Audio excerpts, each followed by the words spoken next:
Welcome, everyone. We've got an exciting show tonight. We're going to open an entire booster box of the new set, Astral Radiance, right here. Oh, no, wait. I'm sorry. That's a different thing that we do in our free time. No, this is your Dissidia Final Fantasy Opera Omnia podcast, The Crystal Chronicles, and we are so glad to be with you. I am your host, Mark. This is episode 195, if you can believe it, recorded on May 19th, 2022. And I am not alone. I'm here in the fill-in-the-blank palatial studios that you can name for yourself. Just super chat us $25, and I'll name it whatever you want. But I'm not alone. I am joined by my good friend in years from the City of Angels. It is Mino Spellgood. Mino, how are you doing? Hanging in there, Mark. Hanging in there. That's all we can do. One day at a time. Get yourself out of bed. Check the obituaries. Make sure your name's not in it. Get out of bed. Go for a run. Eat something good. Go about your day.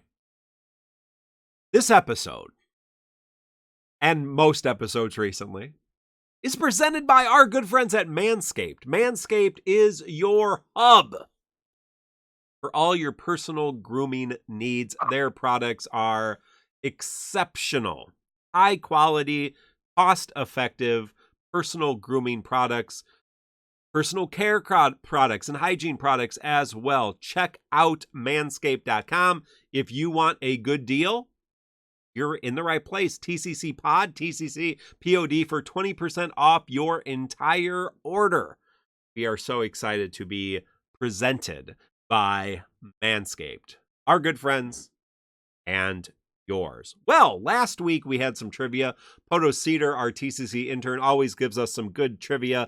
The question was, in Mark's DissidiaFFOO headcanon, which character carries around all the party's gear? The answer was obviously, anybody in chat know it? It was Cater. She's the one with the bag. Carries all the gear. This week's question, a little harder, but maybe some of you remember. Which sovereign nation was TCC at one point in history the #1 gaming podcast? In which entire sovereign nation in this world was TCC rated the #1 gaming podcast? That was a thing that happened, unironically. If you remember what it was, let us know. We'll tell you at the end of the show. Galbadia. It was not Galbadia or wherever the wherever the new Pokemon game takes place. Galar, right? They're Galarian, so Galar, is that it? There's some good chalk in chat. Hey, just talking about the game in general. Oh, we got an update. Hold on. Live breaking news, live DissidiaFFOO news. You hear it first from the Crystal Chronicles. As soon as we log in, we're going to download some information, and we will see, hopefully, who is going to be on tonight's banner. Originally, Cissnaenae was paired with Zidane, but that is not the case. And so we need to see if we get a little bit of updates here on which character gets their rework. There is still several, as I'm waiting for my screen to load, still several Wakanda, maybe, I don't know, fictional places. This was a real place. To be fair, maybe Wakanda is a real. There is a Wakanda, Illinois. Now my screen's frozen. That's super awesome. There were several ongoing bugs. We talked about them a little bit a couple weeks ago and last week. They've resolved some. They haven't resolved others.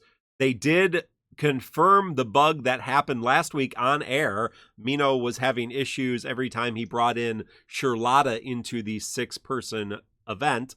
And so they did confirm that was not just a bug that we shouldn't talk about. That was actually something that did happen. So, during that stream, right, like we had thought it was emulator only because other people were testing it on their phone and they couldn't replicate it. For those who don't know, it's in your 6-man, if Charlotta's a sub and you bring her up, the game crashes. So we thought it was an emulator only problem. Apparently, it's a problem if you have her costume. So the problem Oh. was you guys were too poor to test it, Yeah. right? Like, again, Square Enix hates money. Yeah. So I got punished for giving them $37 for that Charlotta skin, I guess. But I'm taking credit for that. I'm sure Yeah. Josh is stalking our streams and probably took it from there. Unless he shows up right now and says otherwise, that's the official word. That's That canon. is, yes. That's what you get. That's what you get for putting a costume on. You do get punished. We'll see. Here we go. No updates yet. But yeah, you can see under known issues. That is, there you go. That is right on top. That first known issue. The Charlotta bug found first on the Crystal Chronicles. That was a live stream. That wasn't a podcast, but we did have fun. Those weeks where we are not going to be podcasting, we will try to do some live stream. It just happened that was event night for DeFo, so worked out. On non-event nights, we might do some other things. Let us know in the comments or on our Discord what you would like us to do. There should be a new costume tonight. Cissnaenae gets her bathing suit. So I think we're all going to buy that because we want to encourage them more bathing suits, more seasonal events, more seasonal outfits. But that is from the actual game, just like Zach has his bathing suit. That is actually from the game that Cissnaenae is from. Well, let's talk about the events. We have the snow cycle to cover tonight. We're going to cover the two events we've already done. We will talk a little bit about tonight's event. Obviously, we will not have played it, but we do have a little bit of information about the characters and also about the actual event, which I hear might be a little bit more challenging. We'll see. But let's talk about the 6-man event. I forget what they actually call this specifically. Six warrior event, yes, because it could be any gender character or non-gendered characters. Let's be honest about that. This is a prelude event, so this does have a limited time window, and then the next time that will be kind of the permanent event. But you do see in the tab we have a second screen here. You have the 6 warrior event. We'll talk about this because I think this is I really enjoyed this. We played around with this on air last week. Let us know in chat what you thought about it. But let's talk about the characters first. There's 4 characters to cover. 2 BTs, one new BT, 2 LDs, 1 new LD. So let's cover the old returning LD, and that's Belthier, the leading man, one of my favorite characters. Didn't get a little bit more brave gain, I believe, and a few more HP dumps.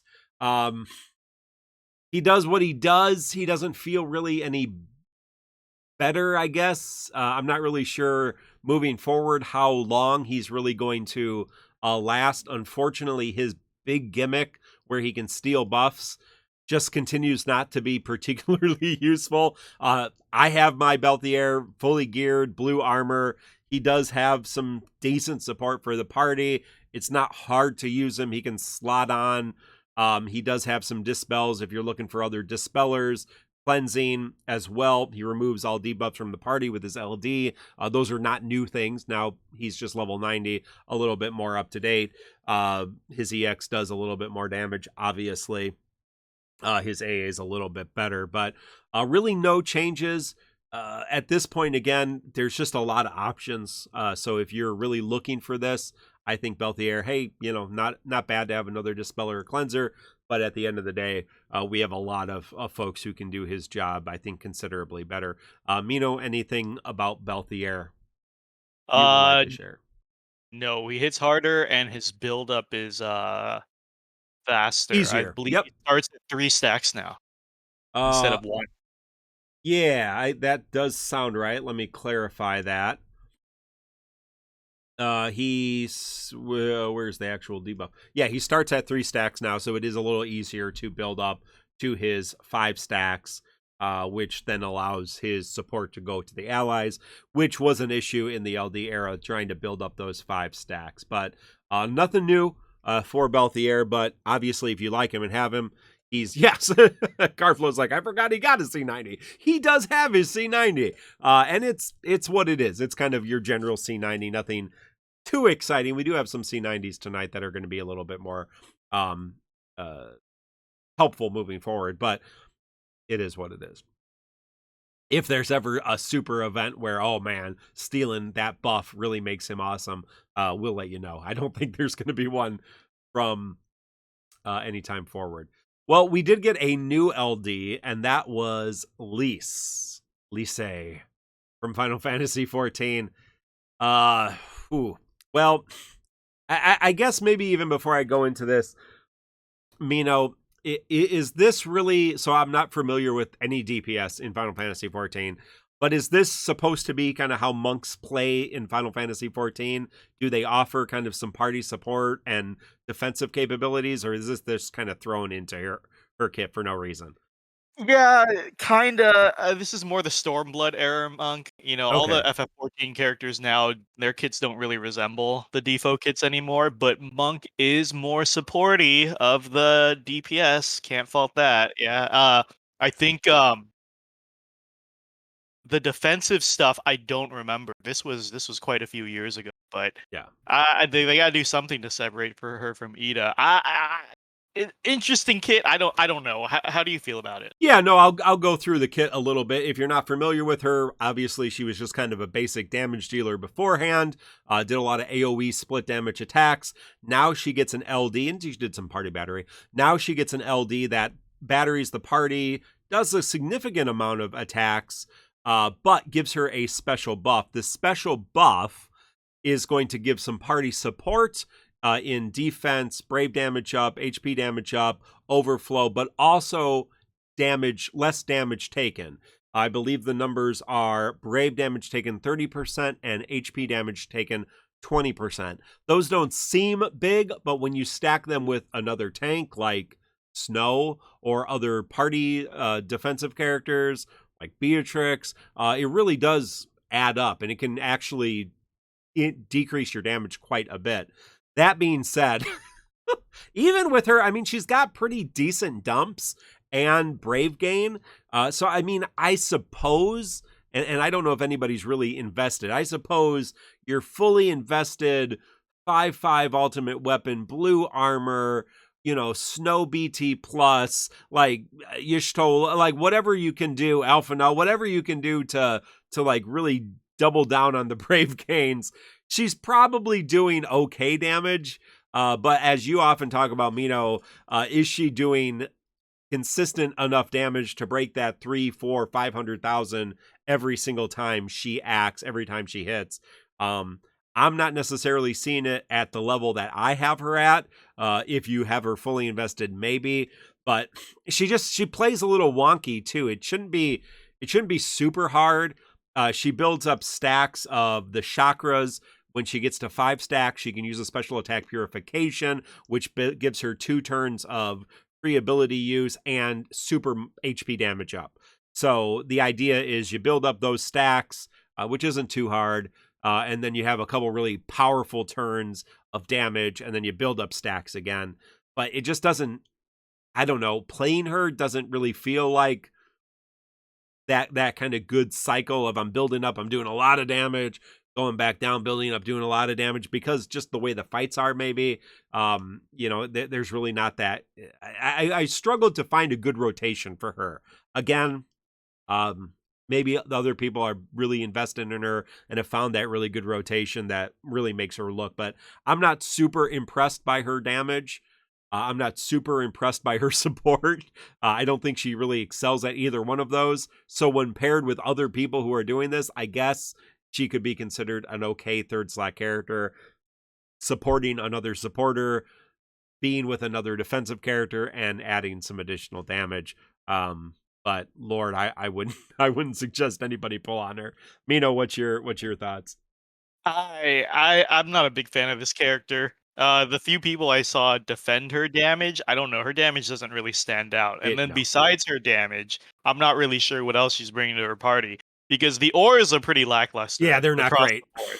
They're Yeah, not it's great. like 20-30% across the board. Yep. Like if you're talking about bringing her for the mitigation, the brave damage and HP damage mitigation, like you might as well bring Steiner at that point.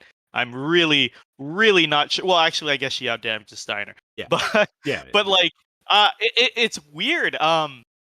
Everyone, every should you pull I watched said, oh well, she gets really good later. That's not addressing the fact that she's bad now. Like I don't care about later. Why talk about later? Does she get an FR? No, but she gets a force enhancement. Oh, So like they get reworks during that. Yeah, too, right. But that's there's so many variables in that. Thank you, Infamous Element, for the resub. Appreciate that. Says and the months keep rolling on. 27 months. Thank you, Infamous Element. Yeah, I agree with you here. The numbers, the support numbers are not great. And so even to bring her for a defensive value, you want to bring her with somebody else. Like you want to bring her with somebody else doing brave damage, HP damage reduction, just so that they can stack. And at that point, like you said, why not bring somebody else? Yeah, and I don't really like her panic right now. I mean, you guys can weigh in if you want, but it feels so she builds up chakra stacks when she herself or allies take a turn, right? So I guess, you can be like, oh, well, if you run her with the turn hog, it's always going to have a lot of chakra to use purification and go into her consecutive turn, blah, blah, blah. But then if she turn hogs, I don't know, like, is she supposed to be the turn hog? Because a lot of people have been running her in that sense too, right? Yeah. Like a lot of people have been running her with Freya, but then again, I feel like Freya is just good anywhere. And then you could probably do it with Cissnaenae too, because Lisa's built for that. She's built for she's a pretty fucking fast character, and she batteries on a lot of what she does with a little bit of aura. So like I guess she's good with follow-up characters, but then you're also rewarded for not giving her turns. It's a give and take. It's just a weird spot to be in. Obviously she's better than Thancred, but she just doesn't stand out. It's so disappointing that she waited this long to get an LD, and all it does is give her a handful of middling auras, right? Like very, very minor. Like, oh my god, not great. Yeah, I mean, at the end of the day, that's what she got. She got a new buff. That gives her, underwhelming auras. Oh, and in likes to remind us that chakra is built on skill use. So if you're running with characters that are spamming like HP attacks or whatever, it won't work very well with. Yeah, after using an ability specifically, right? Correct. Yeah, you cannot get it by just taking a turn. Yeah. BC says, is she really good later, or does Alphino run her? And you tell me, BC, because when I'm doing research to talk about this character on this show, I'm not doing research on the next tuning pass. That's in a few months. Why the fuck would I look that up when we're talking about the character now? But all the should you pulls, like Josepher and Lost and the others, they all said her force enhancement is amazing. I didn't bother looking at it because that's quite a while off. I'm not gonna fucking look at it. So you tell me, BC. Yeah, I'm not sure about pulling for characters now when they get better. I think my opinion's always been pull for characters you want to use now, and if they get better later, great. But then if they get better later and you want them later, they're going to be on banners. And they're probably going to be on better banners with more gear that you need. So, I mean, it really works out well for everybody. Right.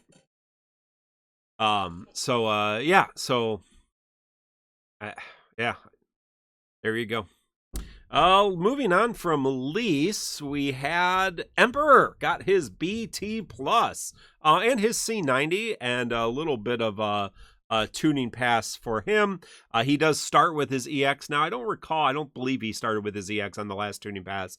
So his EX is fully charged, which allows him to immediately drop the traps, which is super, super helpful.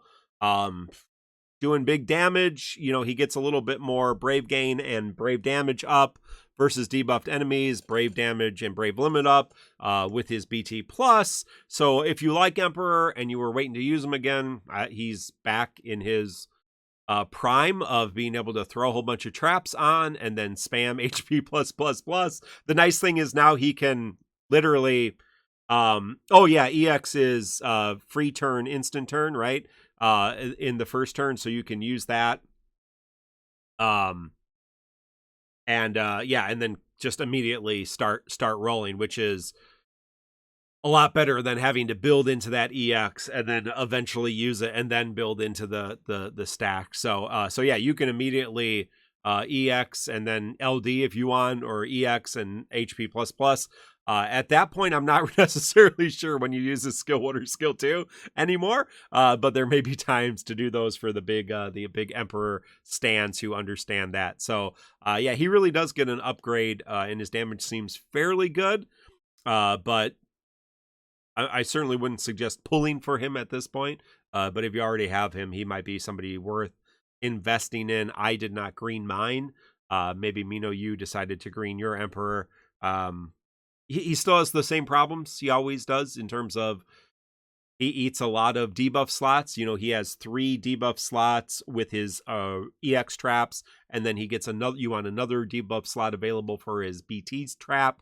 So, and then he does a speed down, but who cares about the generic speed down? So that's 4 of your 8 debuff slots. And we know there's a lot of useful debuffs, and most characters you're bringing, may have 1 debuff. So he's still going to hog the debuff slots, and that can be problematic. And you do really want him to be able to use all 4 of those debuff slots. In terms of overall damage, again, I think if he's fully invested, he's doing significant, like he's doing like good baseline damage.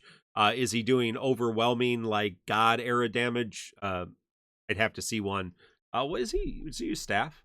Yeah, I guess I could play around with that and see how well he does. But I did not equip my ultimate weapon staff on him, so compared to the other ones. But I know it's easier to ramp him up and just start that damage immediately, so that is a benefit for him.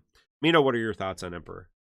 Well, his damage is actually pretty respectable. I will give it that. It's a very good pickup, honestly. But I famously said that Emperor is not a character I enjoy using or have ever enjoyed using. He's still a solid character. I'm actually impressed at how much they ramped up his damage. It's very competitive right now. It's very competitive if you really want to go the trap route. Yeah.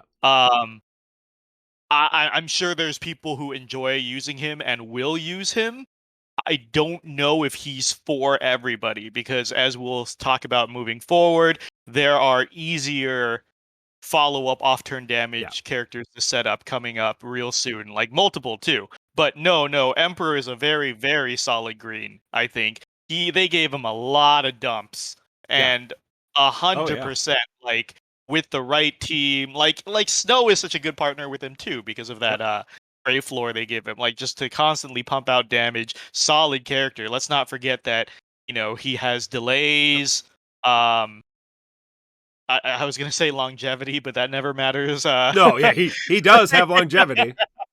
Like I Yeah, said, but yeah, I'm not sure when you're using his skills, but I'm not even sure he has to. I guess he has to refresh.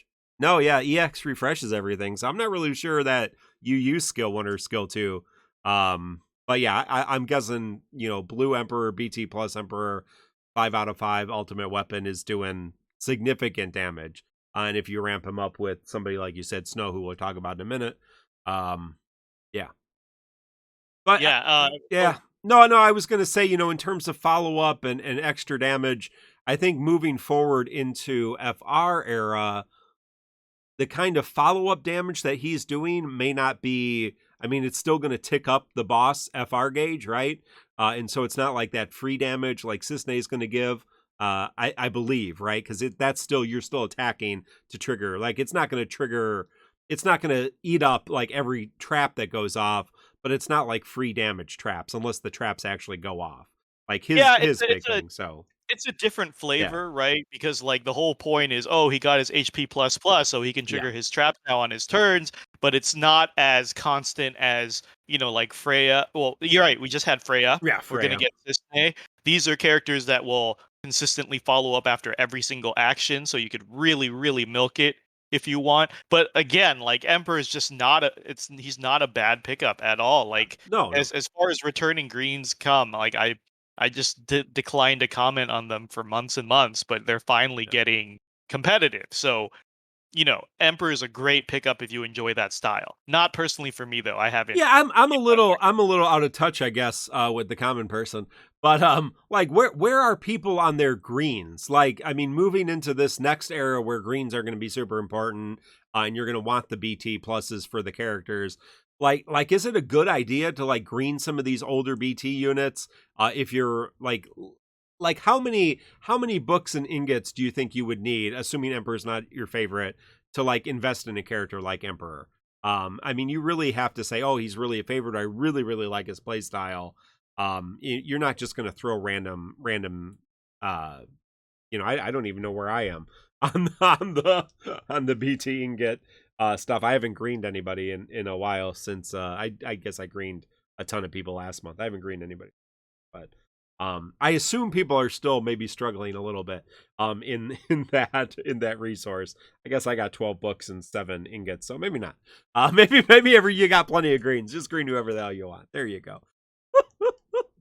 Right, Infamous Element is agreeing with you. You bring up a really good point. I haven't really thought about that because my situation's a little unique. I've literally have 4 to 5 BTs in a row I need to green, so I've been hoarding like crazy. The next Yeah, you're 2 doing months are Prish. gonna be really bad for it goes Prish, Yep. straight into Kane, Yep. into Cam, Yep. into Eldnarsh.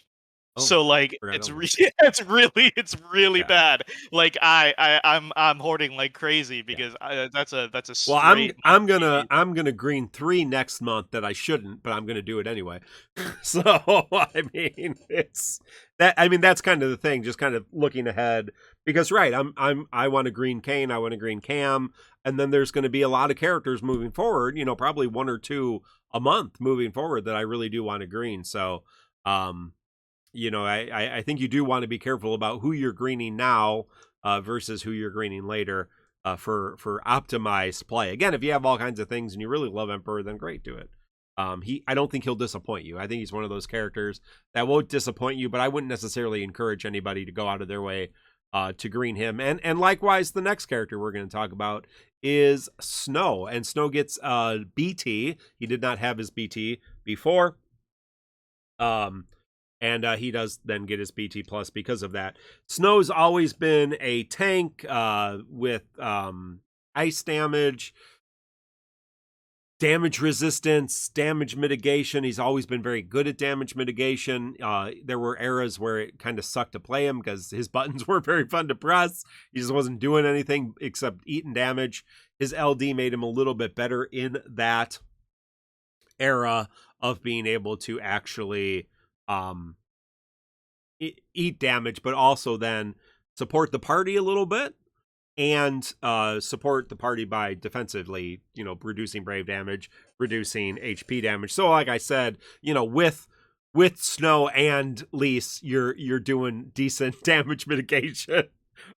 Snow by himself is doing much better than Lise, over double what she did, but them together is doing pretty decent. The big thing he does get his BT, which of course is a big crazy dump, and really focuses on brave damage and brave gains. It also has a mechanic that allows you to regain brave or brave refund after every HP attack, and that's for the entire party, while his BT plus his BT effect is active. Obviously, it's more so when his BT plus is effective. That is able to be manipulated or abused to really buff up damage caps for people.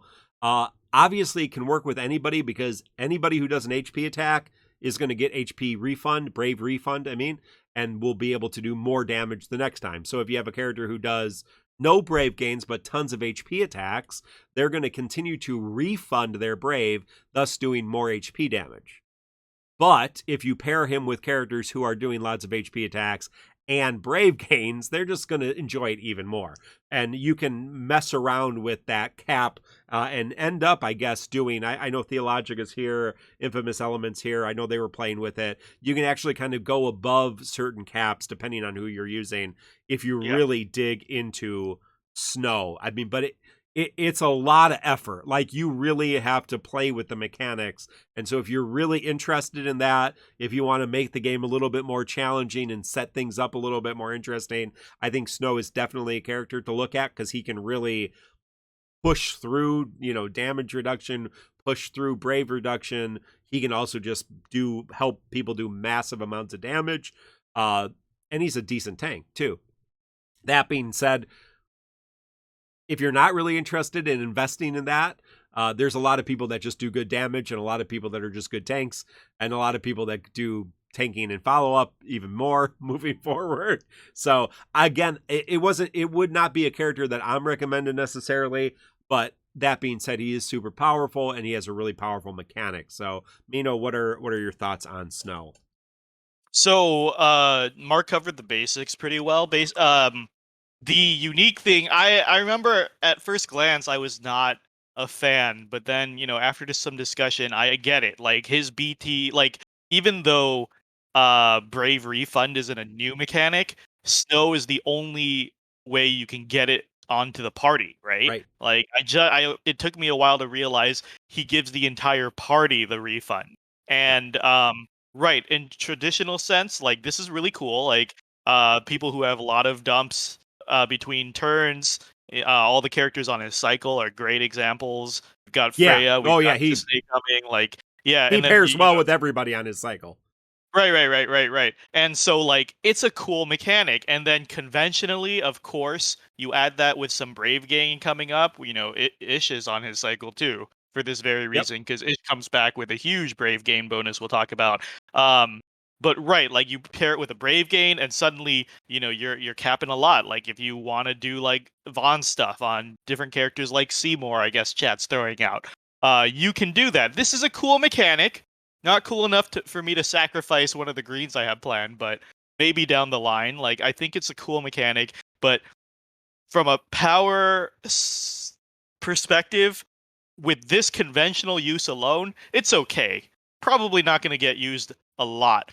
The Snow exploit that the kids are calling Snowverflow for some fucking reason. I refuse to say that, chat.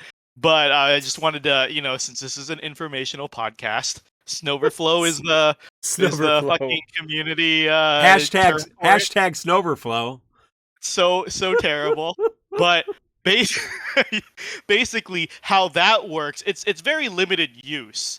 But the science behind that is, so you need snow, you need huge brave gains, and then right now you need a BT character. Yeah. Later you get more flexibility, but how it works is that BT finishers have an enormous amount of overflow capacity, right? It's usually like 300 to 500% overflow, something ridiculous like that. Yeah. And what it is like, if you've ever tested this during, say, an Ifrit summon or something, or played with this concept, is that once your overflow cap has been broken, it sort of stays that way until you fall under it. So, for example, if you use a BT finisher with Snow's BT effect up and another Brave Gain BT effect up, and right now this is the 1% strategy, right? Like, currently, one of the best ways to do this is to run 3 greens.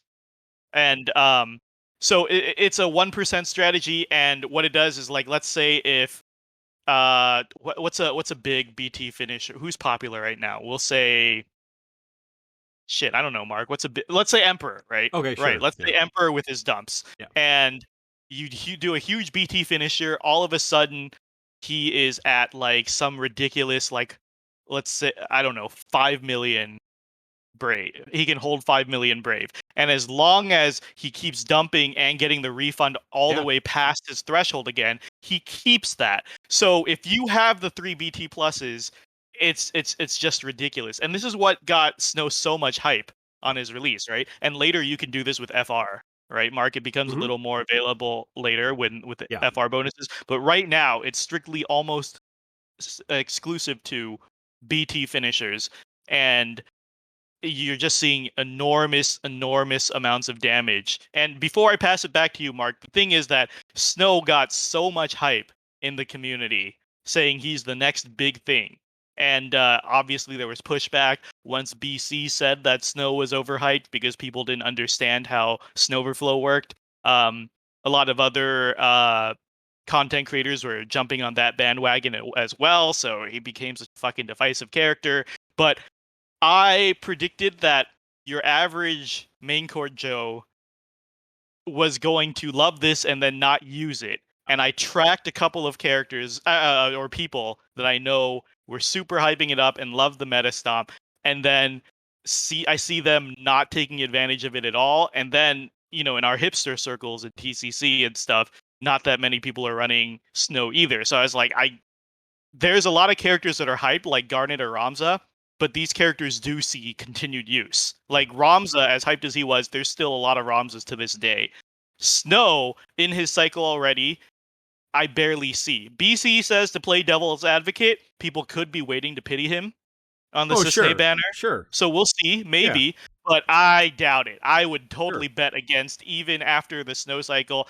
I very, very much think we won't see Snowverflow. And of course, everyone's throwing out the biggest hipster examples. Are like, well, Theologica's using it, or Destroth's using it. You know, like, guys, come on. Come on. Like, if you're part of this community, you know these are some insane king hipsters. Of course they're using this shit. Just like BC said earlier, just because Alphano's running something doesn't mean it's good or universally used. It's good. Like, you guys aren't telling me the random person, like random average person's doing it. You're telling me the people who love to break the game system are going out of their way to do it. So no, that's not a good argument. I think Snow was definitely an insanely overhyped character, but taking Snowverflow out of the equation, Party Brave Refund is still a very cool mechanic. Do you have anything to add to that, Mark? No, I didn't hear a ton of hype. I mean, we heard hype in JP when he came around, and obviously there was a few videos using that exploit or using that mechanic, and so he got hyped a little bit more. But I didn't really hear that over the last few weeks. There was a little bit of buzz, and then, like you said, it's kind of fallen off already. And now we're going to have other characters. So I do think, I think it's a big investment, and you really need to know what you're doing, and you really have to want to do it if you're really going to blue-green snow. Because again, there's a lot of blue-green options coming up, and even right now. So you really got to buy into this, and then again, how are you going to use it? Some people are really going to like it, but yeah, I certainly don't think. Agreed. I mean, he was not a suggestion for my pick, obviously, for this month, just because of the cost, because you do really want to go all in to make him work, and then obviously he's just using that mechanic to be able to do the kind of damage that you need him to do. He's not doing that by himself. Yeah, and I want to add in that I forgot that people are saying, right, when Shinryu comes, the whole gimmick of Shinryu is that HP damage reduction is a standard across all fights. So it'll take a lot more effort and stronger units to pull this off. So it's not something that's going to be easy to do for a very long time. Yeah, I mean, your off-turn damage dealers, your off-turn and counter tanks, those are going to be, I mean, the counter tanks are the tanks that are going to kind of become more viable or longer lived in FR era. And then the off-turn damage dealers right now, like your Cisney's, are going to be the characters that you're gonna have more of a longevity. Again, we'll talk a little bit more about FR era, but it's really about how you construct the team and how you play with the FR gauge, and versus the boss FR gauge. And so characters, obviously you can bring Snow well into FR era, but it's going to be a little bit harder to get that gimmick working optimally there. So yes, thank you to our sponsor, Mountain Dew Snowverflow. Mountain Dew Snowverflow. Just excellent new flavor of Mountain Dew. Check that out at your local Piggly Wiggly. That, to be fair, that probably is a flavor of Mountain Dew, because there's about 6 new flavors a week when it comes to Mountain Dew. So that's all for the characters for this event. Lots of characters for this event. Let's talk about the actual event itself, the 6 warrior, our first 6 warrior Lufania, where we had the Dimension Mighty Arm and the Dimension Shift Frame type. Now there's a lot of stuff going on in this particular fight. There's a lot of thresholds, there's a lot of mechanics, but I do think we can simplify it a little bit. Each of the robots, you fight 2 robots, right? Each of the robots, let's go back a little bit. We should talk a little bit about what this actual format is, because this is a new format. So you actually get to bring 6 different characters to the fight. Each character may equip a call. Make sure you equip your summon. Mino, the first time he ran it, did not equip the summon because it didn't come equipped. No friend units. Obviously, you can use BT pluses all you want. 1 BT phase. The cool thing is every turn, one of your characters can swap out for one of the characters in the bench. Very similar to how Final Fantasy X, if you've played that, works. So you have 3 characters out front, just like we normally do. Each turn, a character can choose to swap with a character who's kind of in reserve or on the bench. They come forward. You can only do that once a turn per character. And then you can use their abilities and the next turn swap them back if you want. Or swap them with different characters. It's not like right, center, left. You can, whoever's on the bench can come forward. Whoever's forward can go back. So really allows for all kinds of different combinations, all kinds of different play strategies. Really, really cool. Just in terms of the format itself, Mino, what did you think of it? How did you like it? Before we get into the actual fight. Right. No, I love the format. Anything that adds more dimensions to the content is great. This really does. Specifically, the more wrinkles you put into the combat, the more utility different characters have, right? And we're starting to see like, oh, you know what? Characters that apply things when they come out, or characters that have like free instant turns in the beginning can do that setup and then bounce. People love to talk about Seymour coming in when he's strong and not only when he's crappy. Like I think it's a very good format. If this was more frequent, because I believe it's every other month, Every other month, yeah. replacing Boss Rush, as BC said.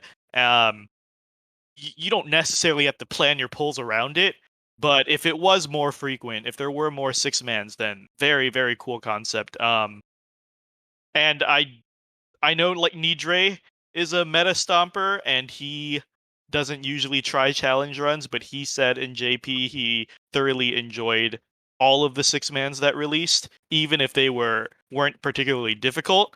The mechanics were always fun. They load these things up with mechanics, and you really can engage with it. Like we were saying, like sometimes it's easy to make challenge runs because the content is so good, and this is right up that alley. How about you, Mark? Yeah, no, I think it allows you to play in a little bit of a different way. Like you said, you can start with characters, like your Frans and your Lagunas, characters that are going to throw up debuffs, and then you can bench them. You can go into this with just 6 BT plus. Like literally, we had people just go 6 BT pluses. Bring your, 3 BT pluses, then bring the other 3 BT pluses. Like you can do that, right? That's a viable strategy. But I thought it was fun to kind of look at the mechanics and try to counter each of the mechanics and have characters that could come up, deal with them, come back when, and to try to play it that way as it was maybe more intended. I'm sure you can stomp through some of it. But I don't know. I did not try to bring 6 BT pluses in the couple times that I ran this. So let's talk a little bit about the fight. Again, there's all kinds of thresholds, there are all kinds of mechanics, but it really comes down to 2 basic things. Each robot has 2 modes. The Dimension Mighty Arm has a defensive mode, or a blue aura, and an offensive mode, which is a red aura attack mode. And so when it's in the defensive mode, basically you can't do any damage to it until it does its attack, and it can be a very dangerous attack. When it's in its attack mode, it's going to do a lot more damage, but it's going to be able to be dealt damage, and so it switches back and forth throughout fight with that. The other one is the one that goes into the air and then comes on the ground. When it switches, it can inflict debuffs. It wipes itself and applies buffs to itself. So you really do want to have Dispel or some ability like RCL Aerith that prevents it from buffing, because with all of its buffs on, it has really good defense, HP regen, HP damage resist, so it's hard to do damage to it. It also switches between magic defense and physical defense as well. So they do get instant turn rates. It gets instant turn rates at least once. Yeah, so but the basic thing is they kind of switch between these two modes, and so you have to be able to have some defensive capability. You have to be able to realize, I think one of the biggest issues is when it gets into the red mode, the first one, it does an HP damage aura or poison aura, HP poison. And so it does a significant HP poison. The orb is based on HP regen, so obviously it's encouraging you to have HP regen. Like Snow has HP regen, Freya has HP regen, right? There are several characters that we get with HP regen. But that can really mess you up in terms of your damage count. If you get below 30% of your HP, it does like a special attack and kills you. So you really have to manage that. That's the orb, and that's something. But then you really have to have some defensive capabilities to deal with these special attacks, and then some offensive capabilities just to be able to deal with it. The big guy is not too demanding if you can deal with the debuffs and also make sure that you're managing its buffs as well. So that's the basics of the fight. Mino, I know we did it on air, but after playing with it for a while, what did you think? Any more? I just loved it. I loved, like, these are things that we've been praising coming up to this point. One is asymmetrical bosses. They really need to do more of this, and I think this is still restricted to 6-mans for now. Understandable. Probably harder to design these fights than plopping 2 or 3 copies of a boss down. Yeah, right. And right. Sort of asymmetrical orbs. One of them didn't have one. Right. So you could just let it do its thing. You can kind of choose how to approach it. The orb was lenient, which I actually thought was pretty cool. It's very nice. And then what they need to do more of is they need to do these things to shut damage down, right? For example, the flying robot, it just takes 999% reduced damage from the type that it resists. Even if it's, I believe even if it's like enchanted, imperiled enchant, it still reduces the damage significantly. And because it's just such a huge mitigation, I'm pretty sure you could battery through that. But then, the different modes have like battery reduction, etc. And same with the little robot. Like after a while, it just stops incoming damage. Yeah. Right?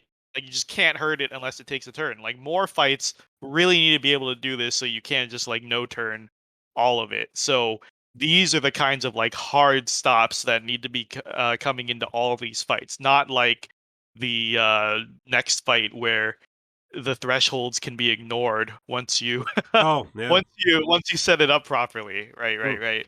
But I loved it. I'm pretty sure I'm gonna love a lot of the 6-man fights coming up. You, Mark? Yeah, no, I really liked it. Like I said, I like the freedom to mess around with it. It did take a couple times to look through. I didn't look through the mechanics before I started playing. And so, okay, hey, this guy's buffing. That means you need dispels. This guy's, throwing on significant. No, I'm thinking of the other one. I was going to say this has some debuffs, but not as terrifying as the debuffs we got today. And so, so how do you react to those things? And then, okay, it has to take an attack, it has to do damage. So, you have your mitigation. What's that look like? And then, play around it. You can probably do this with just 3 characters. I'm sure there were plenty of runs where people just kind of hunkered down and did 3 characters. Fine. There are people that just overpowered it, I'm sure. But I thought it was fun, having those different pieces of the puzzle, bringing them in, having a character like RCL or Balthier come in, do their job, then leave. I that was interesting to me. That was an enjoyable experience. Whether easy or hard, regardless, it's all about the actual gaming experience.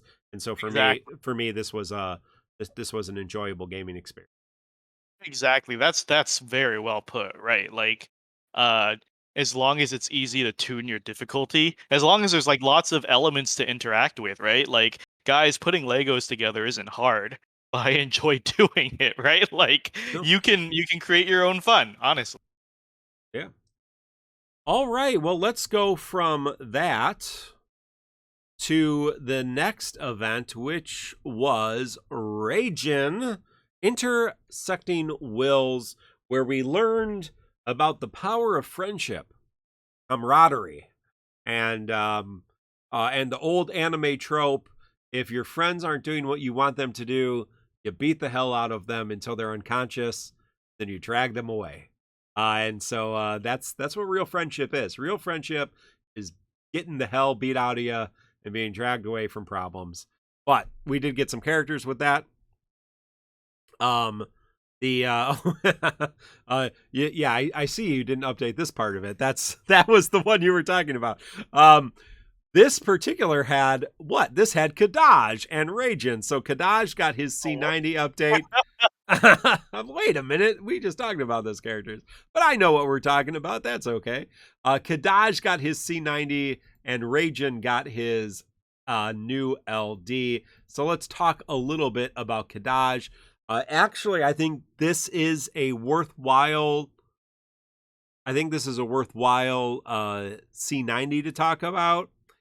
Not because he did get 1,000 different things, but because he is a little bit more useful. And also, I know that he is going to be particularly useful on some content coming forward, like Dimensions Transcendence Tier 9, I believe BC and some others have said he's really helpful there. But he starts with his EX. That was a big issue before.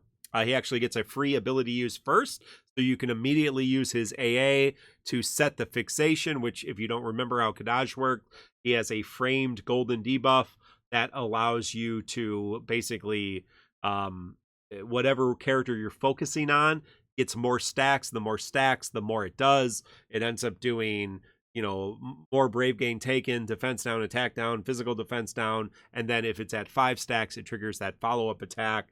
Which now does a little bit more damage, a little more brave gain, a little more dumps. He's got tons of brave gain now, so he does. You can have fun with Kadaj and the Snow, and he is a special weapon. So as you're building your special weapon for Cam and for Noah and all those people who are going to use the special ultimate weapons, he's a good one for that. So he can switch between this debuff. He also gets the other gold frame debuff. All of his debuffs. If he has a E-orb, he can do another debuff.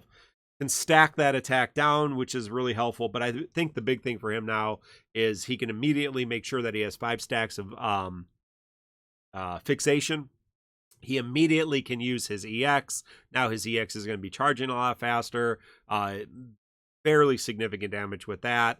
He can go between skill 1 and skill 2 as he needs it. His EX as he reframes it. And then be doing those follow-up attacks constantly. So he seems a lot nicer to play, a lot easier to play. I've always liked Kadaj. I think his debuffs are actually fairly significant, and they can stack with other things. He does have the brave damage up and the sap and the additional attack down. So you throw another attack down on that. He is doing some significant help to the party. That being said, that's his thing. So if that's not something you're interested in, I know a lot of people were just pretty much skip Kadaj and move on with your life. So Mino, what are your thoughts about Kadaj? So Kadaj is one of my favorite characters in the game. Full stop. Like I've always just loved his gameplay every iteration. Actually, I think this might be. Is this the second? No. Is this the second time is this the first time he's come back? Yeah. Mm-hmm. Yeah. Yeah. Okay. So 2 iterations. I've enjoyed all of them. Yeah, both like of them. I loved him so much the first time around, and he's one of those characters I really think that all he needed were his numbers Yep. bumped up to par, and he's a blast to play again. I was just complaining to Mark last week that there aren't any real like physical DPS powerhouses, specifically melee recently. It's been a lot of mages when I was trying to look for that 6-man team. Not counting old BT plus characters, but right, just like so his damage is solid.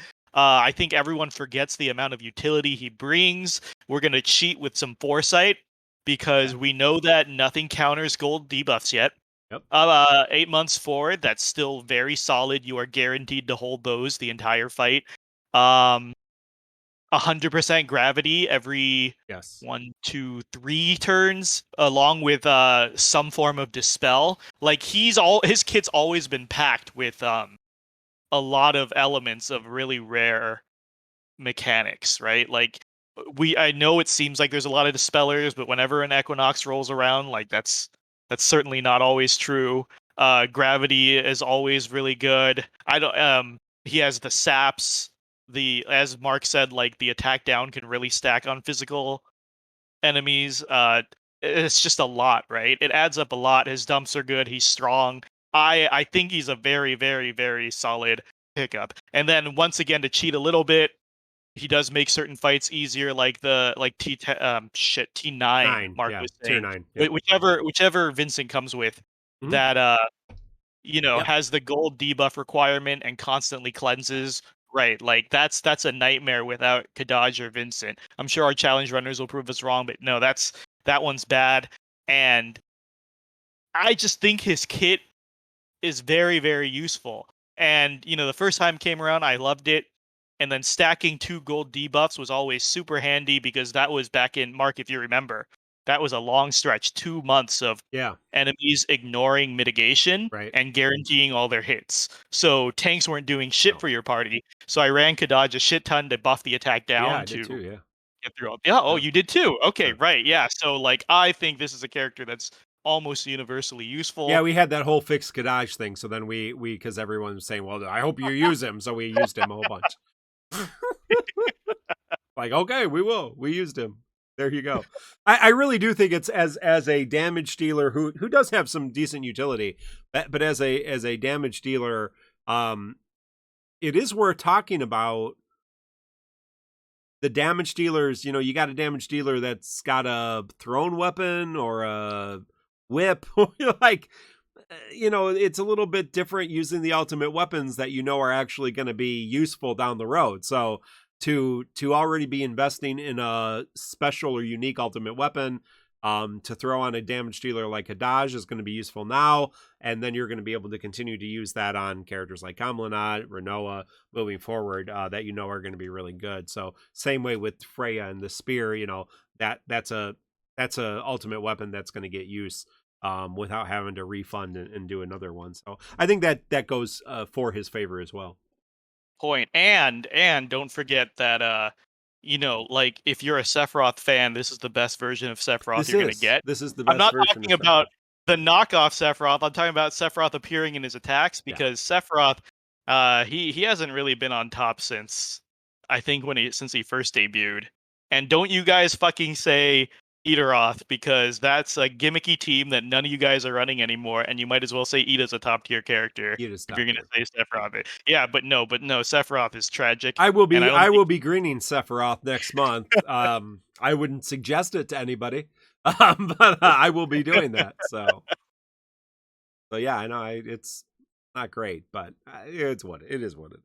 But yeah, no, I really like Kadaj. Obviously, Mina really likes Kadaj. Again, I don't think you would necessarily go out of your way to pull, but this is a pretty good banner because Ragin is on it as well. And so if you don't have either of them, yeah, I do really think this is a banner worth investing in, especially if you're trying to get that Snow BT. So Ragin comes back. If you're not familiar with Ragin, he's a melee party support character, enchant in peril with the lightning element.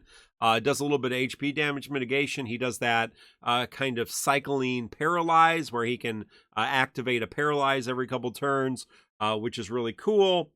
Always been a solid character. I mean, Ragin's always been a solid character. Really, really focusing in on, supporting the character and also locking down opponents. But he does get a LD, and his LD is actually really cool. It's not something you have to press all the time. It's something you can save. kind of like Beatrix's LD, and so that makes it really good. And it applies a special 2-turn debuff. Don't lay a finger on my friends, you know. That's the actual name of the debuff. It's a little intense. But what it does is HP damage taken up. Obviously, that's super helpful. That's kind of common these days. But it's always nice to have another HP damage taken up. Attack minus 100% on the enemies, and HP damage minus 100% on the enemies, and cannot inflict debuffs. And so that is a super utility packed debuff, which really makes him really good as a call. Now, obviously, if you have him in the party, you would get 4 uses of that, so 8 turns of that. But really having that clutch for 2 turns as a call ability, really, really useful, because that can really shut down dangerous phases of bosses moving forward into FR era, when you know there's going to be a FR gauge going off or a big attack going off. You can kind of shut that down. We have a couple different ways to do that. Obviously, Reno also has his call ability, can do that as well. And so I really do think having a couple of these, but it's a lot stacked into one debuff. So, Mino, what are your thoughts on, his EX does more damage. But, I'm not sure you're going to be using him a lot in your party. But Mino, what do you think about Regen? Raijin's solid, the epitome of when his gimmick works, it's amazing. Because again, cheating with Foresight. So what it is, as Mark said, is it's kind of a workaround of immunity. Debuff immunity, right? Like Ink would probably love this character because Ink hated that there are still debuffs that can get through debuff immunity. And going forward, that's a regular thing, right? You're gonna get your debuffs that are gonna go through the immunity. But Raijin has a counter to that has yet to be checked, and that's he applies the debuff that prevents enemies from debuffing. Right. Yep. And so you are actually, as long as the enemy isn't immune to debuffs, which there has yet to be an enemy who has been immune to Raijin's debuff, that can really, like, this is guaranteed for the foreseeable future debuff immunity. Yeah. And as well as a few other he's got other things too. But that's the biggest selling point. And it is a very cool niche gimmick, and it's been useful up to like current Shinryu, right? Like sometimes the bosses have nasty ass threshold debuffs that you can really just shut down with Raijin. So amazing fucking tool. But just as people have told me about Kadaj and some others, it's when the gimmick works, it's amazing. So you're asking yourself, are you investing just for the times it'll work? Because I don't think it's a super universe. I guess you could use it. I mean, it's not going to hurt you in any fight. Yeah, it's not going to hurt you. Yeah. But like, if you're using it for the other reasons, there's replacements. Sure. But specifically, what Raijin brings to the table is that guaranteed debuff immunity for now. Yeah, well, I mean, it's a fairly decent, you can throw it onto any team. It's going to be able to be useful. When it really is useful, you're really going to want it. Like, there are going to be times you really would like it. So, I mean, it is one of those that's probably worth picking up. It's probably not one like Jack and Kurosame that are going to be like every single fight. You're definitely going to want this, but it could be, depending on your play style. It really could be one that you just kind of throw in as your third slot, because it's not going to take up a ton of resources. It's a 2-turn debuff, and so it's not going to take up a lot of debuff real estate there. But I'm probably not going to see him a lot on your teams, although I did play around with him on the team, and he plays fine. But again, you kind of have to work through the paralyzed cycle and everything else, and he needs some other support. He wouldn't be your solo support. But when he works really, really well. Now, we did have a fight with this, and a fun little fight. You fought Cerberus and Cypher. Cerberus is the one with the orb, and The orb was based on +8 if the boss was unable to act, like from paralyzing, or if the boss takes increased HP damage due to a debuff, like from Region's debuff or from anybody else's debuff. I think it might be immune to ice, actually. So you might not be able to use Kurasame on this one, but I'm not 100% sure. I'll have to look at that. I thought maybe Kurasame didn't work on this one. No, I'm wrong completely. But yeah, there's several obviously the HP damage up debuffs that are going to be able to do that. It does do triple, so it can take lots of turns in a row. It does warp in front several times, gets instant turn, brings Cypher up, so they can do a big chunk of damage. Cypher does do a debuff that can be pretty damaging. So again, Raiden's preventing the bosses from debuffing you is a really helpful thing, because he basically does a 1-turn Scar of Destruction, which your brave attacks do no damage, and you get speed down, defense down, brave gains down, brave sap. So oh no, that's foul. That's the other one. Scar of Destruction is just brave attacks do 0 damage and speed down. The foul, the 4-turn one, is defense down, brave gains down, and brave sap. And so, yeah, Cypher and Cerberus are doing a whole bunch of damage. Obviously, if you bring characters like Raiden, if you bring characters, you stack Kadaj and Snow between, Snow's resistance and Kadaj's attack down, they're not going to be very damaging. It wasn't the hardest fight. I think there's a lot of different ways to take it, but you can see how Raiden's ability really can help depending on what you're doing here. So what did you think about the fight, Mino? Toothless fight. There were a lot of ways around the gimmick. A lot of people even with the brave gain reduction, there's a lot of ways to just brave gain to max to ignore Cypher's thing. There's the debuff immunity, but most of all, like, we complain about HP being low. It was very, very noticeably low here. 100%. Oh yeah, only 16 million and 12 million HP, and I think for reference, I think Sephiroth got 40. Is that correct? I can double check that, but yeah, I'm pretty sure. Pretty sure Raiden, or that there was not a lot of. They died. They were pretty squishy. They died pretty quick. So, again, any of these fights, any of these characters, TonberryTroupe.com's got great resources there. Infamous Element, Destroth do little guides in our Discord under informational content. You can check that out. Very, very helpful if you're digging this. Scott Ong doing stuff on YouTube, each walkthroughs each of these fights, or you can just come on YouTube. We have a thread for each of these for how to help your way through the fight. We will be doing polls later, so stick around for that. But we're going to talk a little bit about what you think.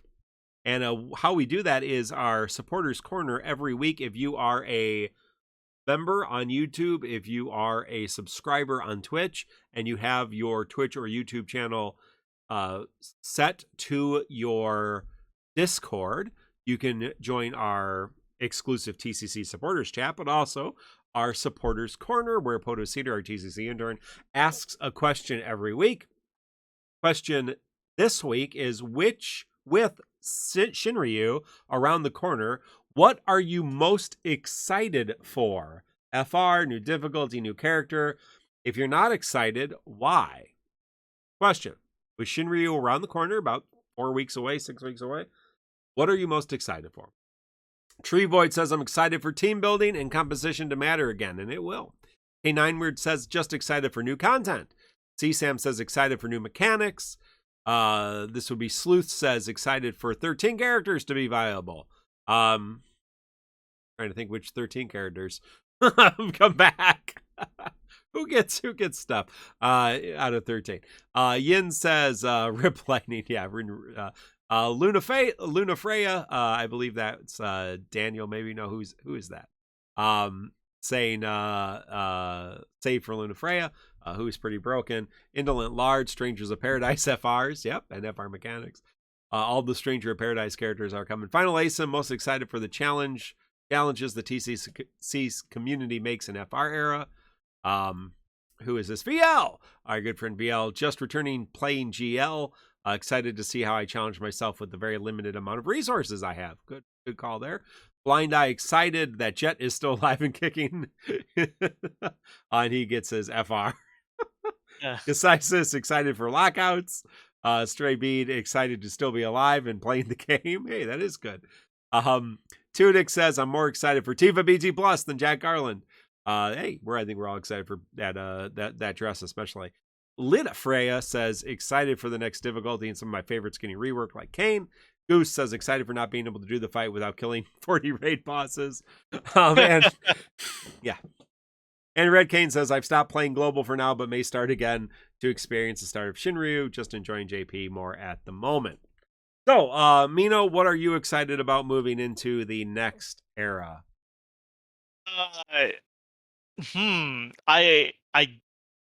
kind of want to say the characters, but I'm not sure if I totally believe that. But I will say the characters because I think from here on out it's pretty deep pulls. And I remember when they were the devs of Smash Brothers Sakurai, they were talking about when you design a crossover, the most exciting characters to include are the really niche, unpopular picks because people are either gonna go, "Who's that?" or they're gonna go, "Oh my god, this is my favorite. I never dreamed they'd make it into the game." Yeah, right. And so like these niche characters usually have the more passionate, erratic fans, right? Like everyone can say they kind of like Squall. There might be some crazy Squall people out there, but nobody can compare to like Freya guy, right? Like it's these really out of left field. Well, like Freya's not that out of left field, but for example, like JP just got a Fusoya announced, and I was actually like that brought a smile to my face. I was like, "Oh man, that's cool, right? Yeah, like no, he's a good that is character. really cool. Like a character from a game I enjoyed that these characters don't really make it into other media. Period. Like Kadaj is a neat treat for us. He's not in. Okay, I think he's in Exvius maybe, but he's not in Record Keeper or anything like that. But like when we get these like little weird characters like Enna Crow, stuff like that, right? Like I think it's neat. It's actually cool to see who is coming next month. I am actually a little hyped to see every month in JP who's actually coming. How about you, Mark? Yeah, I mean, there's obviously a lot of characters coming out that I'm interested in, but I'm looking forward to Shinryu. I'm looking forward to the Force Gauge, the new mechanics, playing around with that. I mean, it seems like building around the Force Gauge. Obviously, you could build into that, but focusing in on some characters and making them good and finding ways to make them better. I think it's an interesting. I haven't dug too deep into it, and so I'm looking forward to. I'm looking forward to enjoying that. However it goes. Yeah. Well, just as we started today, or I guess just a few minutes ago, I should say, we do have a new event. It is the second part of Arc 3, Chapter 7. So Arc 3, Chapter 7, Part 2, Act 3, Chapter 7, Part 2. And this is all about Sephiroth. And at the end of the day, we're going to fight Sephiroth, which is considered one of the harder fights of this era. So we'll see. Looking at the characters, we're going to get, I guess I can go here to actually the banners. We're going to get 2 banners, right? Yes. Yeah. So the first banner is Y'shtola with her BT, Setzer with his LD, and Y'shtola LD. Interesting. Setzer will not get his C90, just so that you're aware. The other banner is Cissnaenae, Snow, Y'shtola, and Lion. The only ones to get C90s will be the new character Cissnaenae from Crisis Core, and of course Y'shtola getting her C90. Y'shtola did get a little bit of a rework, which I was going to pull up on the screen here.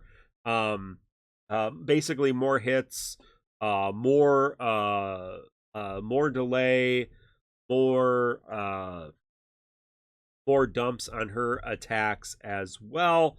I don't think there's some significant changes in her rework, but I'm not really sure that her main mechanic changes any, as I was trying to look between the 2 different iterations, where she is right now, where versus what she gets at C90. Obviously, her HP plus the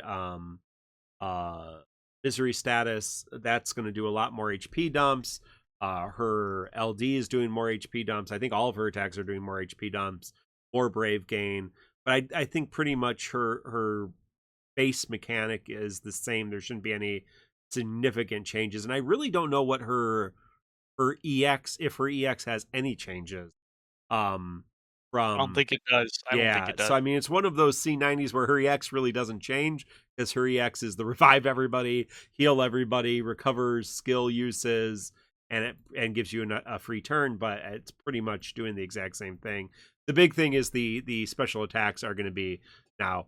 Oh, okay. So thank you, J Dota, J.A.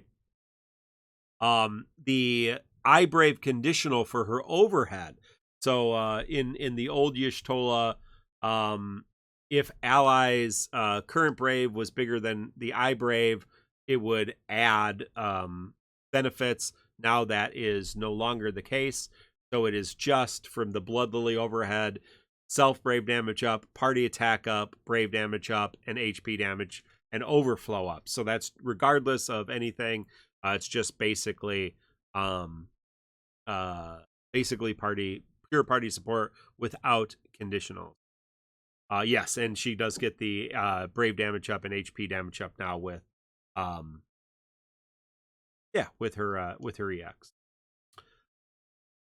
Yeah, I've always liked Y'shtola. She's like one of the only characters I actually like from Final Fantasy 14. And if you like brave gains, man, Y'shtola's who you bring. I mean, she's got competition with Garnet, has a little bit of brave gains. Obviously, Kieran has brave gains. Snow has brave gains, but her and Snow pair well together.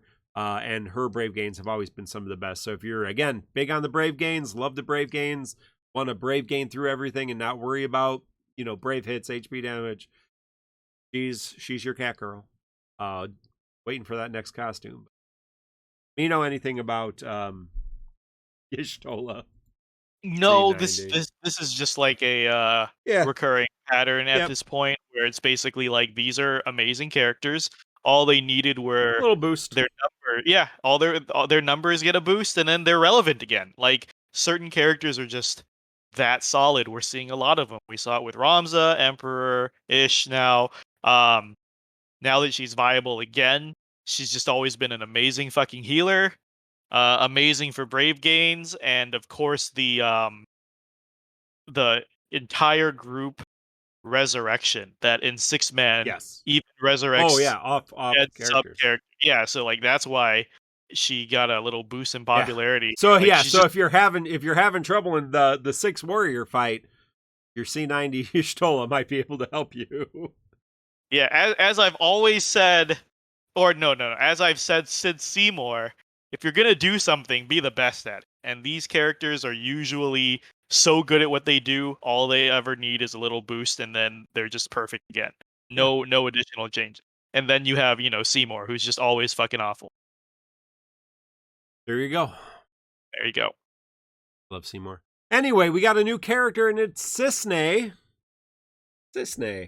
From Final Fantasy VII Crisis 4. She's a ranged attacker, I guess, with follow-ups. Let me walk through, because she's a new character, what she does. Skill 1 is a brave hit HP damage. Gives her one more stack of her overhead buff, which is the little spinny thing, her weapon. Skill 2 is, again, basic attack, 2 HP dumps. Gives her another stack of her overhead. You're going to see a pattern here. Her EX is an AoE attack with 4 dumps. Gives her a overhead buff. Gives her just a regular buff, Fortune Star, which gives her a little bit more attack, crit rate up. Gives the party attack and max brave. But she has a big crit brave damage, so she's doing crit rate up, crit damage up, HP damage up to herself. And her LD, similarly, AoE, HP attack, 3 dumps. That's going to give her 2 additional overhead buffs, so frame buffs. One is going to do party, brave damage, HP damage, overflow up. The other one is going to not allow her stacks not to decrease, just for one turn though. So how her overhead wild Rekka, I don't know, Rika, how do you say that? It's the thing that she throws. That the special overhead buff. How that works, it's a stacking mechanic. It goes 1, 2, 3. After every party attack, after every time a party member attacks, it triggers a follow-up.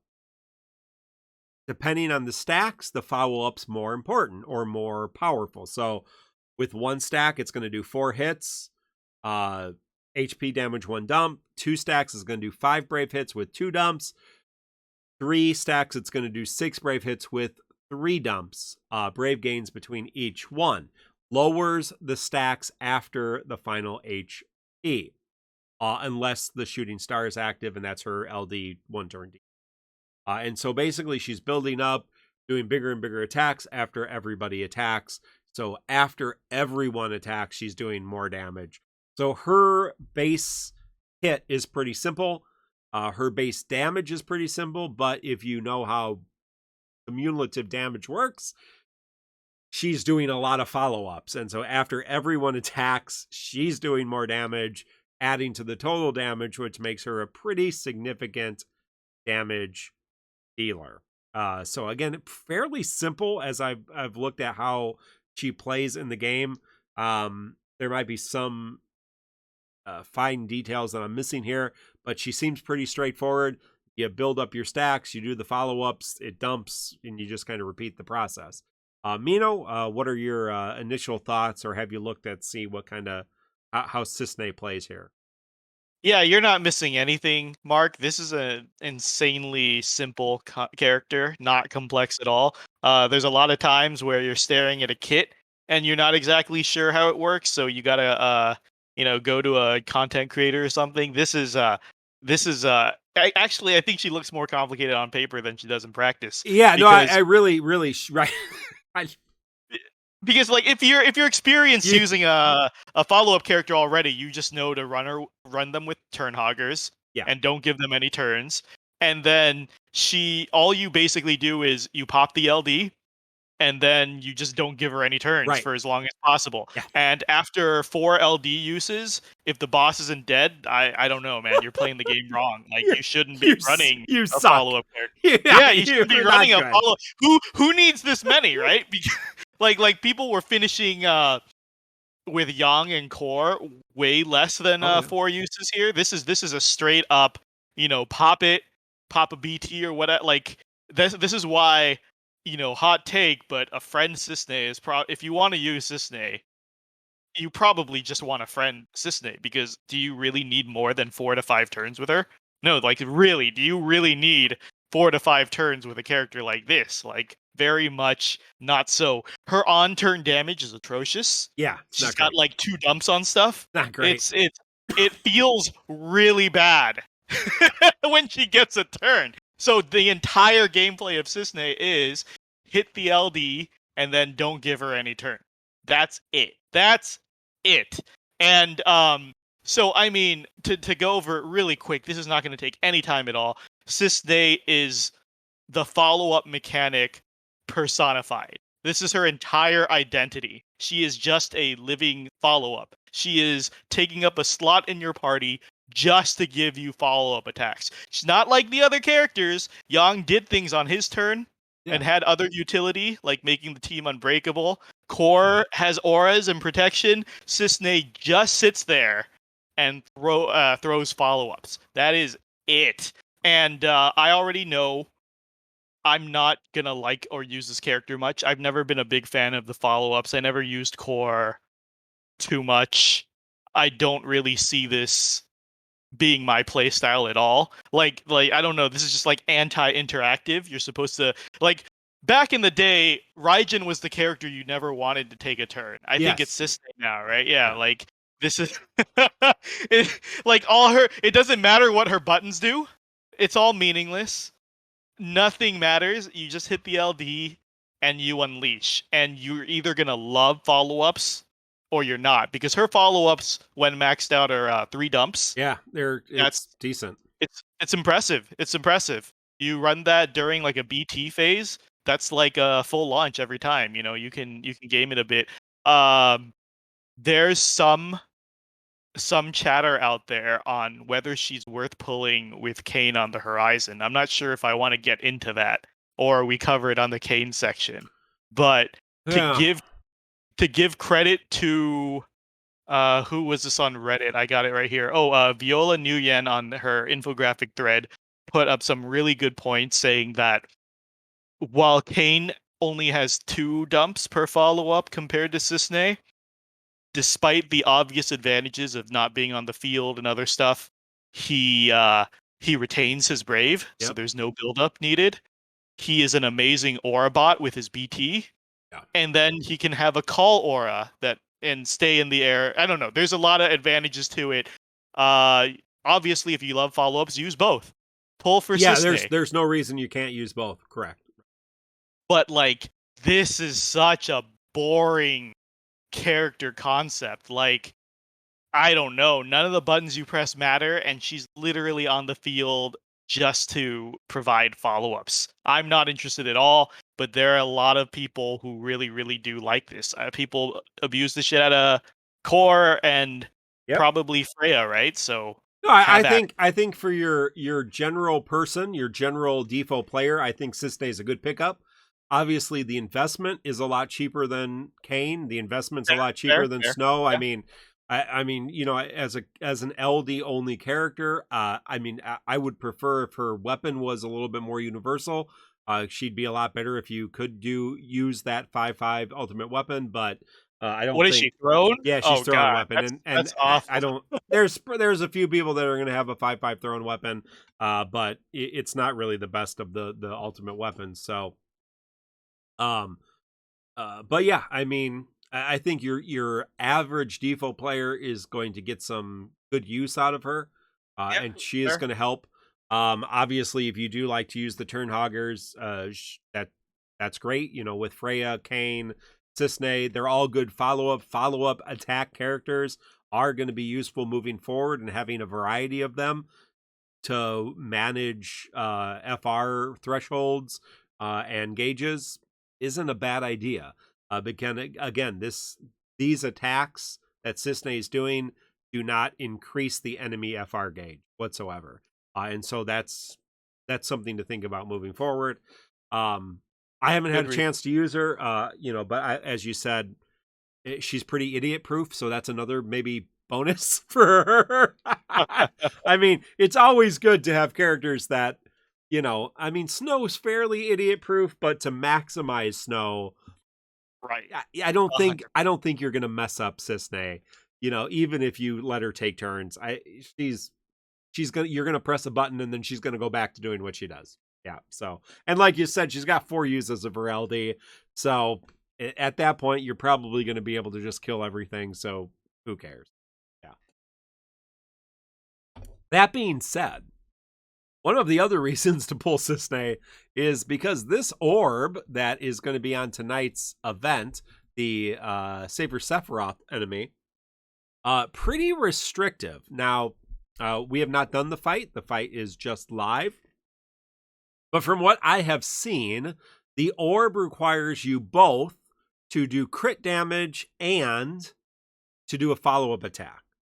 And so who does extra crit damage and follow-up attacks?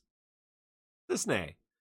I don't believe anybody else does both of those things in one unit. So if you don't bring Cissnaenae, you need to bring a character that does follow-up attacks like Core. Core doesn't count. Oh, Core will not count. Okay, interesting. Right. If you remember. Because we had this, because he's not tuned in, but we had this, the preemptive attack didn't count. Yeah, his damage is added to the character's total, right? So he doesn't count as a separate attack. Yeah, so you're looking at Noctis, you're looking at Clouded Darkness. Who else has follow-up? There's Dragoon, Freya and Kane. Titus with BT. Does Titus count for this? Oh, okay, yeah. So I'm not sure how they're gonna word it in English because we haven't gotten there, but in Japanese it was very confusing. You need a separate character to follow up, and it needs to count as a separate attack. Yeah. So characters that have a follow up for themselves don't count, right? Garnet will count, right, J-Dota? But Garnet only follows up every 4 actions, so the orb is gonna tick down like crazy. The orb is a heavy tick down if you're not doing both. The only way to tick it up is to do both a follow up and extra crit damage every single turn. And so if you're not bringing Cissnaenae, you got to have one of those follow up characters plus a Kate Sith plus a Barrett plus those critical damage dealers up. So I think that the main issue is it's a fairly restrictive orb. Sephiroth has some pretty big threshold attacks too that can really hurt you. Obviously, the vast majority of people that I saw online looking at this event before the show brought Cissnaenae. Right, this is going to be one of those fights. You're going to see it, Mark. People are going to say this is actually a difficult fight, and then some main quarter will say, "But I brought Cissnaenae." It's super easy. I brought Green Snow, Cissnaenae, and Freya. What do you mean? It was so easy. I brought Y'shtola, Snow, and Cissnaenae, and it was so easy. Yeah, Cissnae's going to trivialize this fight. She trivializes it. But other than Cissnaenae, as Mark said, I'm looking at the list of viable characters that can tick the orb. It is small. It's rough, yeah. You've got Yang, Freya Kane, Noctis. Noctis, I believe. Out of Darkness. Yeah, I don't remember if Barrett does, probably. Well, does Barrett follow up on other people's turns? Or is it just his own? I forget. I don't know that I've ever used Barrett. I know, right? He even has crit up. But he's up. So. I don't know that his follow up. Yeah, no, it's just his own. Yeah. Okay. So there's like 4 or 5 characters that can realistically tick this orb. But you have to have one of those. You have to have a character like Barrett or Kate Sith to also do the crit damage up. Well, I mean, when Sephiroth's broken, that's a guaranteed crit, right? But that's not always guaranteed. Right. Whereas Cissnaenae is 100%. Because I think, say for Sephiroth, I think he has huge like brave gains or maybe he has some reason where it's not going to be able to break. Yeah, you're not going to, as Saban says, you're not going to be able to break him. So that's the issue. Yeah. So you almost, if you're not bringing Cissnaenae, you almost need to have a designated guaranteed crit damage and a designated follow-up character, which is Yin saying save for Sephiroth is just unbreakable. Yeah. So you gotta have the crit up, you gotta have the follow-up, which this is a hard orb. This is a hard fucking orb. Leviax is saying in chat, player the wording in English, player deals brave damage from additional attack not on own turn, excluding counters. Attack triggered on enemy action. So okay, that's very good wording. Thanks for that fine, Leviax. Where is he? He's on Twitch. Yeah, Sinewave is reminding me. I recall this. The turn count is 40. And the HP is ridiculously high. Yeah, the HP is 44 million. I looked up for you. Yeah, that's so. If you look at the fight that we just had. Was 14 million and 12 million, so 36 million combined. This is a split across two characters. This is a single character, 44 million. Yikes. Zaz is a good option. Thank you, Yen, for that. Zaz, Barrett, Kate. So there might be a couple other people who can help with that crit, or you like 2 party slots, or you can just pull Cissnaenae and be done with. Just be done with it. Just be done. I'm sure. This is a great TCC challenge fight, right? Because if you ban Synergy, you ban Cissnaenae, you're going to have to come up with those combos. Oh, Lilizette. Thank you, Saray. Yeah, Lilizette's the other one. So, yeah, Lilizette's actually good because she is C90, right? So she is, I guess, Noctis. There are some people who have green Noctis. So, but people are reminding me that Prompto's a follow-up. Does he follow up on every turn? I don't remember. I think he also has a really how do Prompto's follow-ups work? I'd have to think about that. But yeah, Lilizette for the crit rate up. Definitely a good option there. So yeah, Lilizette, Zaz, Barrett, Kate Sith. And you can use that on calls as well. So, you can bring Freya with the Kate Sith call and have her in the air. And that's going to be able to help you get through some of that. So we'll talk about this more next week, but I yeah. think it's really cool. I think it's really cool to have the orb require crits and then make the boss unbreakable. Yeah. Finally, these crit rate Suck it. up buffers have a purpose. Like, it never, like, who cared before if they get crit rate up? Because most of the time the enemies are broken. But this is a cool fight. Yeah. Well, again, jump on our Discord. Happy to talk about this. We do have a strategy thread for this, and we'll see what you think. Let us know how your polls go as well in chat and on the YouTube video, and we'll share with those. I will be polling after stream, so hold on. We are going to do a little bit of discussion question. Your discussions, you can always go on to our Discord and share your questions, or you can super chat or sub or become a member and just include your question live on stream, and we'd be happy to answer your questions. So yeah, so we have a couple questions that we want to ask, and so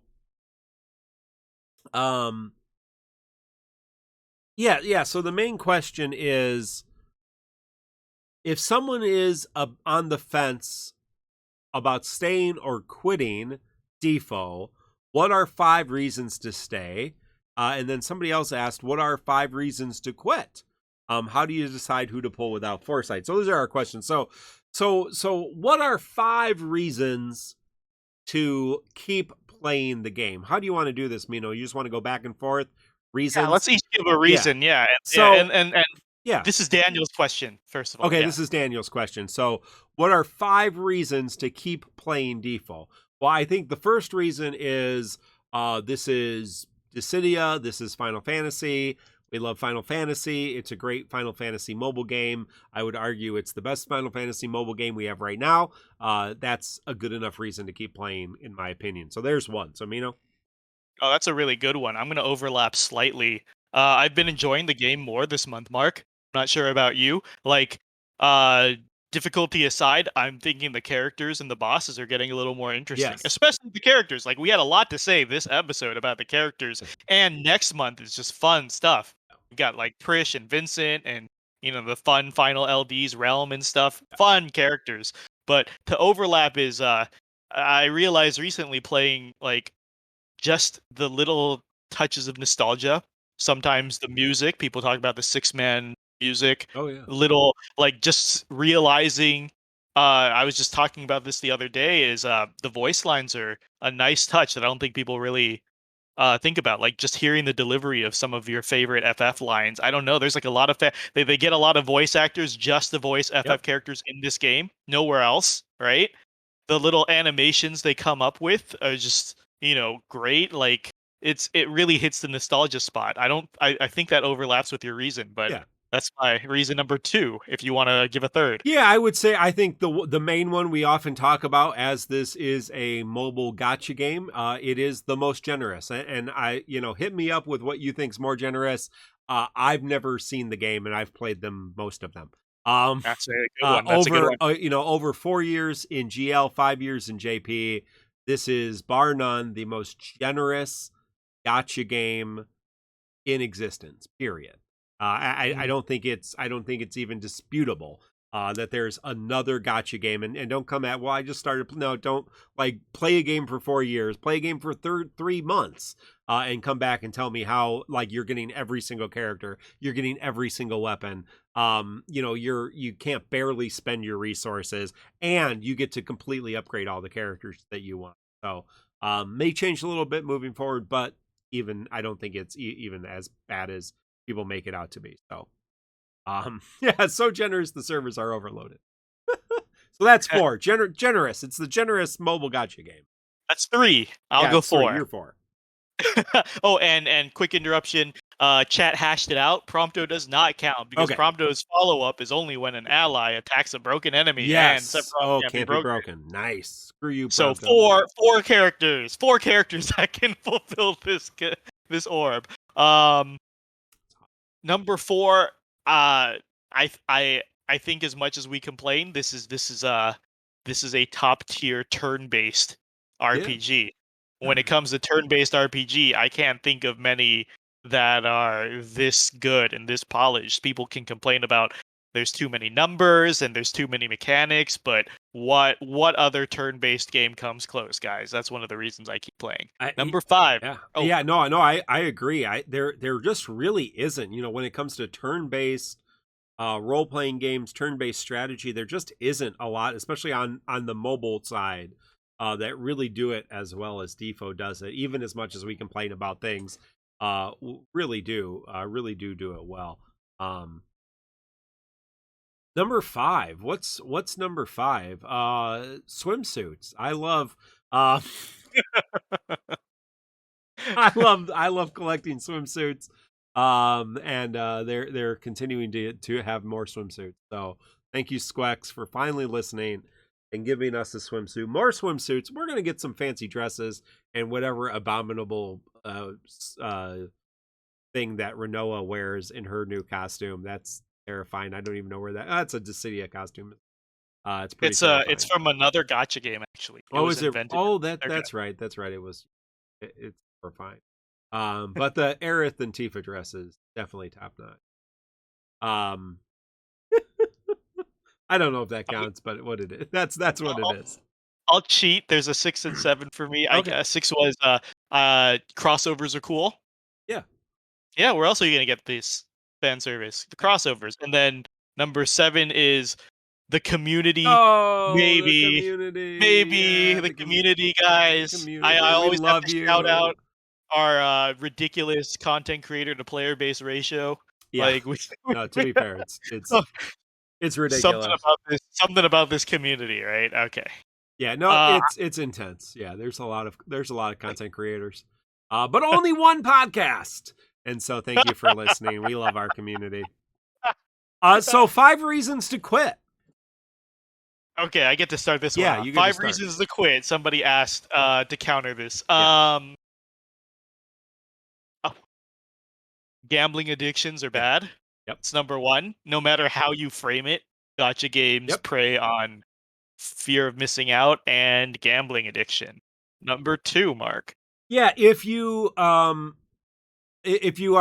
so stressed out because you can't beat content, or you're so paralyzed by unable to make a choice about who should I pull, what should I do, like it's causing you considerable stress. Regardless, any game, but specifically if this game is causing you to lose sleep, if you're not eating or drinking or like if this is causing you physical, emotional, spiritual harm, please stop playing. Number 3, don't don't schedule your life to a phone game. Yes. I don't know. I mean, I guess DissidiaFFOO is pretty respectful of your time, kind of, but it's still a live action game with regular releases, and it wants you to come back with its co-ops. And I'm not sure if you got the reference that Goose was making earlier, but in the current JP, they have to do 40 different raids. So there's 4 different raids, and the community needs to kill 10 each to unlock the final story fight. Fun. So, good luck with that. That sounds great. So that was number 3. Yeah, number 4, Mark. Number 4, if looking at 3D anime boys and girls causes you to fall into lust and sin, then you should definitely delete this game. Oh my god. And pray to Jesus for salvation from your lustful desires. So My Cissnaenae is wearing a suit, swimming suit, but hopefully your Cissnaenae is fully clothed. Number 5. Number 5, the You know? story sucks. Yeah, it's not great. It's not great. It's not great, you know. It's not great. I still like the interactions. You know, I like the character interactions. The overarching, you know, this act has been a little weak. I think there are some good parts early on, but yeah, it's kind of played out a little bit. So I will say I like being able to fight the bosses in this act. Yes. That's cool. Yes. But That's the story behind that isn't particularly interesting. I'm not excited about having to go through this content and read all the story, which I will do, because that's how dedicated I am to you. So, you know, not the, you know, not Emmy winning story writers. No offense to the people who spend time with this, but yeah, they're not taking home many Academy Awards, for the story here. There you go. Yeah, and so the last question, I don't know who this from, Mino, but you wrote it in here. Red Kane asks, Oh, "How do okay. you decide how to pull without foresight?" He was asking the JP players, right after saying that GL's boring Yeah, and he's moved on to JP full yeah. time. He then asked in JP, "I'm running out of resources. How do you decide who to pull without foresight?" And I gave a little answer, so I'll read off of that, and then Mark, you can weigh in on your 2 cents. Okay. But uh, I realize this is a good question to answer because there's just so many people who ask the same question every week, right? Like, should I pull X, Y, Z? And so I want to say, like, don't fall for the illusion of choice. I feel like a lot of people think they have more choice than they do. And, like, I knew this kid who went to school for game development, and throughout school he just kept saying, like, he just kept wondering who should he work for after he graduates, like Blizzard or Gearbox or Naughty Dog. It was constantly haunting him and stressing him out. He's like, oh well, Blizzard has these allegations, and Gearbox has this kind of work culture. And then when he graduated, nobody wanted him anyways. So, like, why was he stressing over who he was going to pick when nobody was going to pick him anyways? And now he's working with me at In-N-Out, Yeah. right? And so, like, my TLDR is, pull, and then your resources will dictate if you get somebody or you don't, and then use that. Then you don't have to make your decision, right? Like, don't worry about all the girls you could have ended up with, right, Mark, when none of them want you anyways. Or don't ask yourself how you'd spend $1 million if you're gonna be broke for your entire life, anyways. But Mark, do you have any insight on who you should pull without Um, foresight? without foresight, so I don't play the beta version of the game, but if I did, I would pull on characters that I like. Like, I would pull on favorites, and I would pull on characters that look interesting. Now that would be difficult because I don't speak or read Japanese. Um, so I don't really know how that would work, but you can kind of look at the little videos and say, "Oh, that's kind of cool." Um, for us, we are able to kind of look at the kit when the character comes out and be, oh, "Okay, yeah, that makes sense. This is what they do." So, but yeah, you can do pretty much what most JP players do and just pull until you don't have resources, and then you don't pull for a while, and you build up resources, and then you start pulling again. So, Jokes aside, I think that's just a good way to play gotcha games because, yeah, uh, like Defoe's been around 4 to 5 years, and if you pull any unit within the time frame, they're usually going to hold up, right? yeah, Like, we're ranking characters this month, but honestly, if you have like 2 of any of these 6, you're probably fine. You're set, yeah. right? Like, you really don't. It's not that hard. Default isn't that hard. Period.